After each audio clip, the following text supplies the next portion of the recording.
Here we go. Hello, and welcome to the Rock Metal Podcast. I am your host, John Harris. That sample you just heard was Convicted of the Right by Final Coil. I've got on the show with me right now. I've got a new EP called Convicted of the Right. Is that correct? Am I right? Am I convicted of being right in there? Yes, hi, John. You're absolutely right, yep. Okay. EP called Convicted of the Right, which is available now via Wormhole Death Records.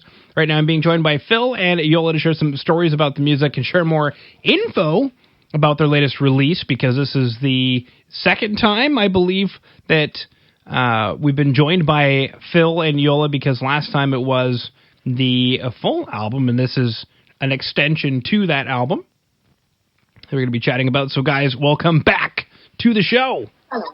Hey, thank you very much for having us. It's great to be here. Hello. Well, hello, Pickle Lady. All right. Beautiful. Thank you so much for coming back on to the show. And for those out there who would love to check out the previous interview, go ahead and go to today's show notes at www.therockmetalpodcast.ca. You can search for Final Coil, and then both interviews will go ahead and pop up. Now, I'm curious, mostly out of a sense of ignorance, what in the world does this track title mean?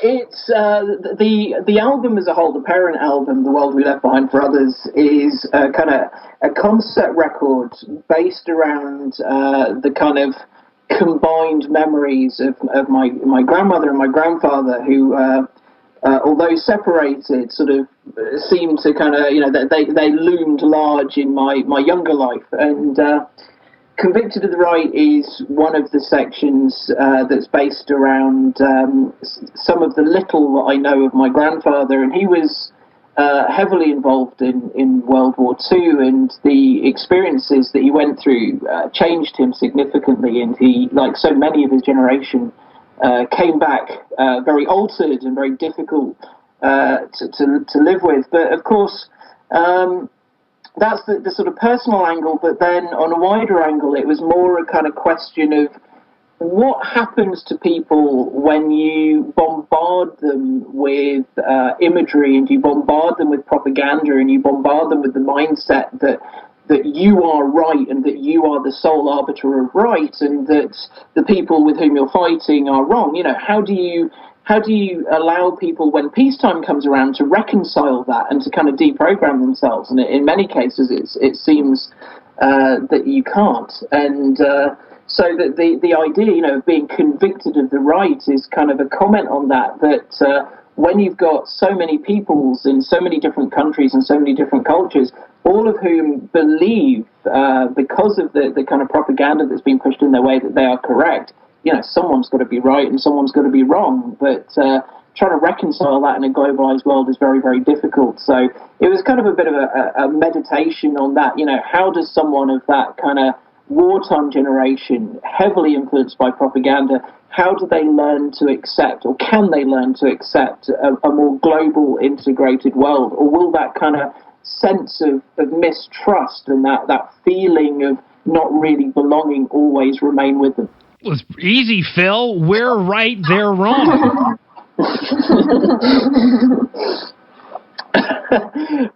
Which begs the question of who we are. Now you're just honking on the wrong horn or something. I don't know. It almost sounded like you spit out your tea, which made me even happier that I said that. But I mean, the thing is, in truth, and I dive into this sometimes onto the show when it seems applicable, this moment seems particularly applicable. It's almost like now's my chance. Click my heels and head on into the spotlight for a second. But I've been to Russia, and as somebody who borders Russia, for those who don't know, who need to look at a globe, Canada and Russia touch each other at the Arctic Circle. And speaking of propaganda, we had the DEWI line, the Defense Early Warning System, where if the Soviet Union had decided that they were going to attack the United States, they were going to come over Canada with missiles to do that. And therefore, in partnership with the United States, we had the DEWI line, the Defense Early Warning System, set up in the far north, where a system of polar bears, I guess, were going to stand up and make noise and clap and whatever, and basically the United States would be able to defend themselves faster. Well, how do you justify putting in a defense early warning system? Well, it must be because these people are bad, and so on and so forth. And then when I was in university, so I grew up hearing Soviet propaganda from there. And the interesting thing is that even I'm 35, so the wall came down when I was 4 or 5 years old. So, I mean, we came witness to all of these very strategic events in time where all of a sudden, the Germans were okay. All of a sudden, the Russians were okay. And then when I was in Russia, I ended up finding out that they were told the exact same thing, that Americans are evil and Germans are evil. And it became this really perplexing situation to go, well, no, hold on a second. We're not the evil ones. You're the evil ones. Because I was told that by my propaganda engine. And, where do you draw the line at propaganda and, especially being raised in said post-World War II, post-Cold War, what I will refer to as by some closed-minded individuals in my family. I was raised to actually hate Russians and hate Germans, and it's tremendous because as I went to Russia and I went to Germany and I started finding out for myself that these people were told the exact same thing, that it's all just a mirage, that it's just part of the human life cycle to engender political disgust, to drive some sort of political mayhem as part of the fabric of humanity.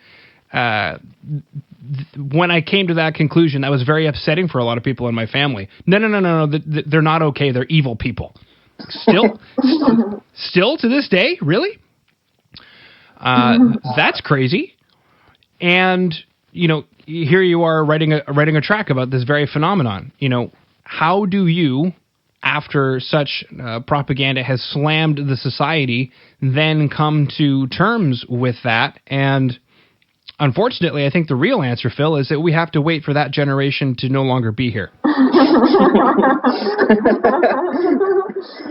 Well, there may be an aspect of that, although, of course, the issue, and I suppose the wider question of the album as a whole was, you've got that generation, and of course those ideas passed down, racism, xenophobia, these things are, sort of inherited in a nurturing rather than a nature sense. And of course, if you're, as you say, if you grow up kind of inculcated in this idea that a group of people, whether it's by skin color or whether it's by ethnicity or whether it's by language group or cultural group or even, in terms of kind of comprehension of genders, if you don't have the sort of direct experience that, say, you had, having that opportunity to travel and experience for yourself, deprogramming, a person is, it's something that I think education finds very difficult to do, and it's very difficult to kind of do for yourself unless you're kind of some mad autodidact. So, it's a very slow process, and that's, I think, part of that kind of meditation was just how far-reaching that kind of damage, that kind of propaganda, those kind of ideas and mindsets really are. Mm-hmm. Absolutely. Wow. Phil, we could go on for days. It's all part of the cheery joy that Final Coil like to bring into people's homes. Exactly. The next album's going to be about ice cream. Exactly. The propaganda of ice cream, which is, if you look at the Egyptian hieroglyphs, they use their witchcraft to invent ice cream. It's going to be about political ice cream, like how the Neapolitan actually suspiciously looks like a flag. Exactly, a Neapolitan flag. But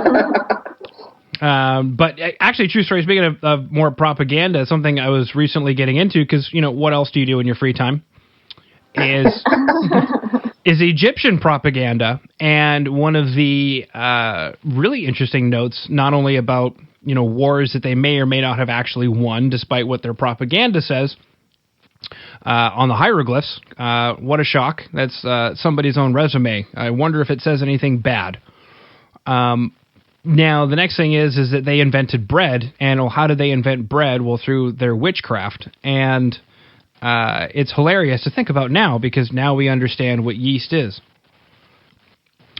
But there it is for all to see on the hieroglyphs, that they invented bread through witchcraft. And so it's interesting how far we can go with propaganda, and how easy it is based on the point in time and the education of the people to which it is being broadcast.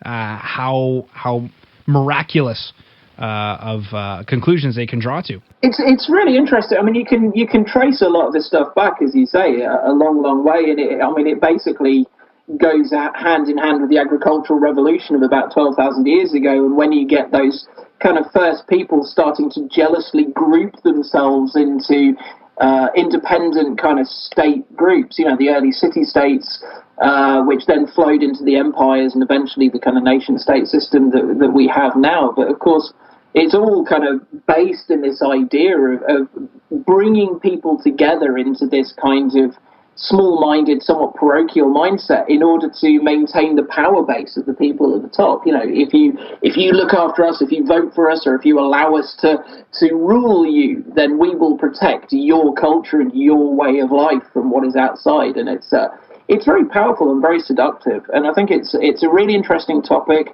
that maybe it's explored in certain areas, but perhaps not widely as it should be.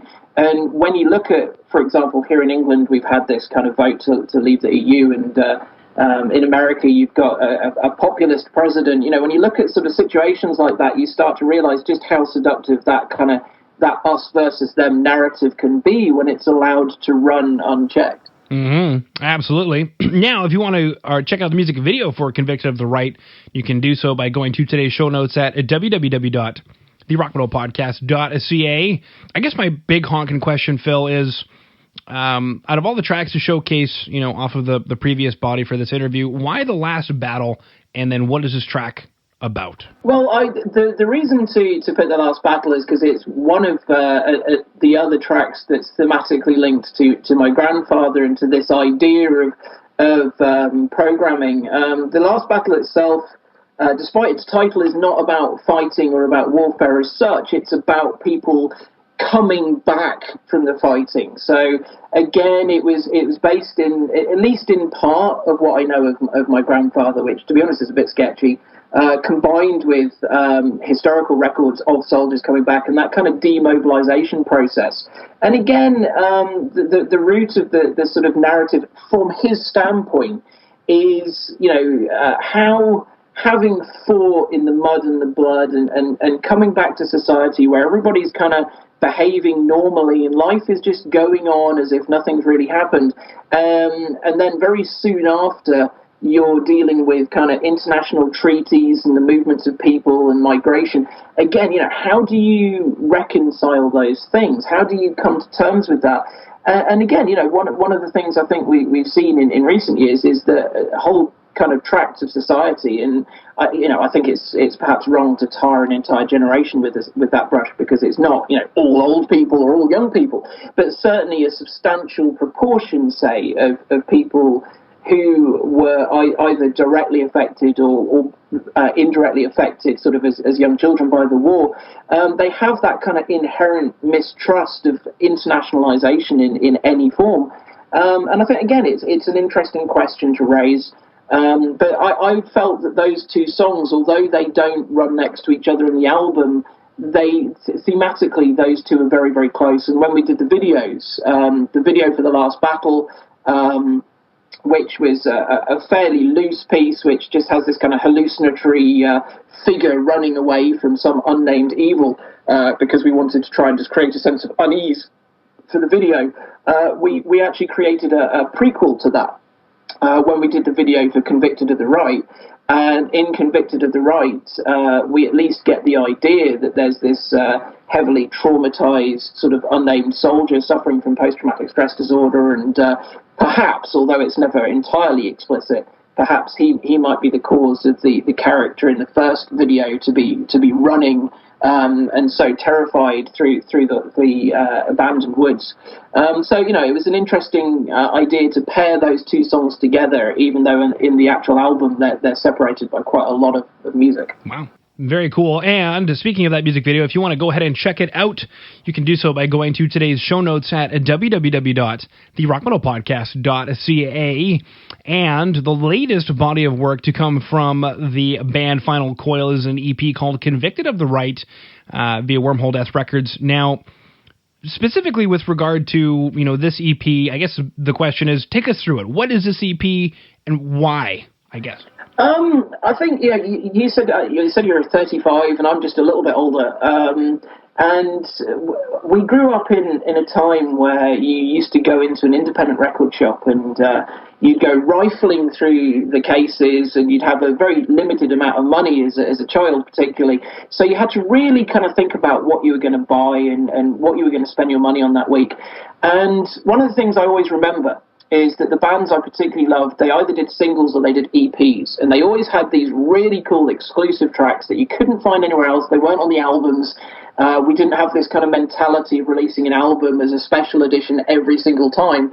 An album was an album, and then you had the EPs and you had the singles. And in a lot of cases, the EPs contained these awesome songs that weren't available anywhere else and actually became some of my favourite things. So bands off the top of my head like Nirvana, Alice in Chains, I think, were good with that.